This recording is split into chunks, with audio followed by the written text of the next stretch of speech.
ಬಿಜೆಪಿಯವರು ಜಾತಿ ಧರ್ಮದ ನಡುವೆ ಬೆಂಕಿ ಹಚ್ಚಿ ಕಮ್ಯುನಲ್ ಇಶ್ಯೂಸ್ ಸ್ಟಾರ್ಟ್ ಆದವು. ಈ ಜಾತಿ ಧರ್ಮಗಳ ಹೆಸರಿನಲ್ಲಿ ಏನು ಈ ರಾಜಕೀಯ ಮಾಡ್ತಾರ ಇಂಥ ಪಕ್ಷಗಳು ಮುಕ್ತ ಆಗ್ಬೇಕು. ಸ್ಮಾರ್ಟ್ ಸಿಟಿ ಅಂತಹ ಯೋಜನೆಗಳಿಂದ ನಿಮ್ಗೆ ಹೆಲ್ಪ್ ಆಗಿಲ್ವಾ? ಹಾಗಾದ್ರೆ ದೇಶದಲ್ಲಿ ಸಿಂಗಾಪುರ್ ಆಗ್ತದೆ, ಅದಾಗ್ತದೆ, ಅವ್ರ ಪೋಸ್ಟರ್ಸ್, ಫ್ಲೆಕ್ಸ್, ಅಡ್ವರ್ಟೈಸ್ಮೆಂಟ್ ನೋಡಿಬಿಟ್ರೆ ಸ್ಮಾರ್ಟ್ ಸಿಟಿ ಅಂದ್ರೆ ಬಹಳ ದೊಡ್ಡ ಬದಲಾವಣೆ ಆಗ್ತದೆ ಅಂತ ಹೇಳಿ ನಾವು ತಿಳ್ಕೊಂಡಿದ್ವಿ. ಲ್ಯಾಂಡ್ ನಮ್ದು, 50% ನಮ್ದು, ಇಂಪ್ಲಿಮೆಂಟೇಷನ್ ನಮ್ದು, ಎಲ್ಲ ಇಟ್ಕೊಂಡು ಫೋಟೋ ಮಾತ್ರ ಪ್ರೈಮ್ ಮಿನಿಸ್ಟರ್.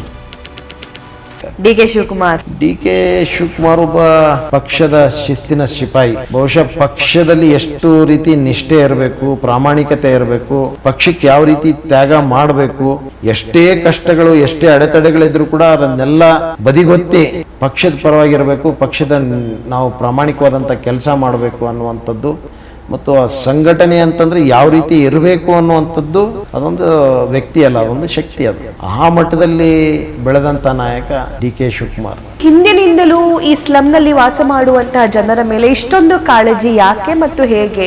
ಇದಕ್ಕೇನು ಇನ್ಸ್ಪಿರೇಷನ್? ಆ ಮಣ್ಣಲ್ಲೆಲ್ಲ ಅಕ್ಕಿ ಬೇಳೆ ಎಲ್ಲ ಮಿಕ್ಸ್ ಆಗಿಬಿಟ್ಟಿದ್ರು, ಕ್ಲೀನ್ ಮಾಡ್ಕೊಂಡು ಕೂತ್ಕೊಂಡಿರೋದು. ರಾತ್ರಿ ಎಲ್ಲ ಮಕ್ಕಳನ್ನೆಲ್ಲ ಇಟ್ಕೊಂಡು ನಡುಗು ಇದರಲ್ಲಿ ಮಕ್ಕಳನ್ನ ಎತ್ಕೊಂಡು ಕೂತ್ಕೊಂಡು ಏನಪ್ಪ ದೇವ್ರು ಒಬ್ಬರಿಗೆ ಹಿಂಗೆ ಒಬ್ಬರಿಗೆ ಅವ್ರಿಗೆ ತಿನ್ಲಿಕ್ಕೆ 2 ಹೊತ್ತು ಊಟ ಇರಲ್ಲ, ಅಷ್ಟು ಕೆಟ್ಟ ಪರಿಸ್ಥಿತಿಯಲ್ಲಿ ಇದ್ದಾರೆ. ಕನಿಷ್ಠ ಈ ಸ್ಲಮ್ಗಳಿಗಾದ್ರೂ ಆದ್ಯತೆ ಕೊಡ್ಬೇಕು. SC ST ದುಡ್ಡು ದುರುಪಯೋಗ ಆಗಿದೆ, ಅದಾಗಿದೆ. ಸಿದ್ದರಾಮಯ್ಯ ಅವ್ರಿಗೆ ಬದ್ಧತೆ ಇದೆ ಅಂತೇಳಿ 24.1%, ಎಲ್ಲಿ 8,000 ಕೋಟಿ ಇದ್ದಿದ್ದು ಇವತ್ತು ಸುಮಾರು 42,000 ಕೋಟಿ ಮಟ್ಟಕ್ಕೆ ಬಜೆಟ್ ಆಗಬೇಕಾದ್ರೆ ಕಾರಣ ಅವ್ರ ಒಂದು ದೂರದೃಷ್ಟಿ, ಅವರ ಕಾಳಜಿ, ಅವರ ಬದ್ಧತೆ.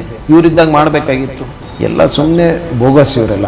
ನೆಹರು ಅವರು ಎಂಥ ವಿಷನರಿ ಇದ್ರು, ಅವ್ರ ಇತಿಹಾಸನೇ ಕಂಪ್ಲೀಟ್ ತಿರುಚ್ತಾ ಇದ್ದಾರೆ. ಇಂಡಿಯಾ ಇವತ್ತೇನು ವಿಶ್ವಗುರು ಅಂತ ಇವ್ರು ಹೇಳ್ತಾ ಇದಾರಲ್ಲ 10 ವರ್ಷದಲ್ಲಿ, ಇವರಿಂದ ಏನು ಆದದ್ದಲ್ಲ ಇದೆಲ್ಲ. ಫೌಂಡೇಶನ್ ಅವ್ರು ನೆಹರು ಅವರು. ದುರ್ದೈವ ಇಂಥವ್ರು ನಮ್ಮ ದೇಶದ ಪ್ರಧಾನಿಗಳವರು, ಇವರು ನಮ್ಮ ಪ್ರಧಾನಿಗಳನ್ನೋದು ಹೇಳ್ಕೊಳಕ್ಕೆ ನಾಚಿಕೆ ಇವತ್ತು.